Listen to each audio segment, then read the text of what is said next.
Good morning. Good morning. तर आजचा आपला मॉर्निंग थॉट आहे ही निघून जाईल.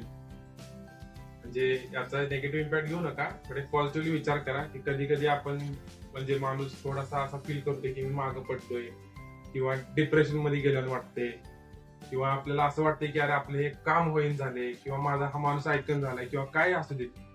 पण त्यावेळी फक्त एवढं लक्षात ठेवायचं की आपण खंबीर राहिलो ना की कोण आपलं काय बिघडू शकत नाही. एवढं लक्षात ठेवायचं फक्त की आपण खंबीर राहायचंय. आणि दुसरं सगळ्यात महत्वाचं म्हणजे स्वतःला सोडायचं ना. जोपर्यंत तुमच्यावर स्वतः यायचा ना तोपर्यंत तुम्हाला पण हरवू शकत नाही. तर त्यावेळी फक्त एकच मनात ठेवायचं की नाही ही वेळ पण आहे, जाईल निघून, उद्या बघाईल. फक्त एवढंच लक्षात ठेवायचं की कधीतरी असं वाटलं ना की आपण हरत चाललोय कुठं किंवा आपल्या काही गोष्टी मनासारख्या घडण झाल्यात तर असं तरी होत नाही. आज खुश आहे, उद्या परत थोडंसं नाराज होणार आहे. लाईफ सायकल चालतच राहणार आहे. त्यामुळं फक्त एवढंच करायचं की खच्चीकरण स्वतःच होऊ द्यायचं नाही आपल्याला.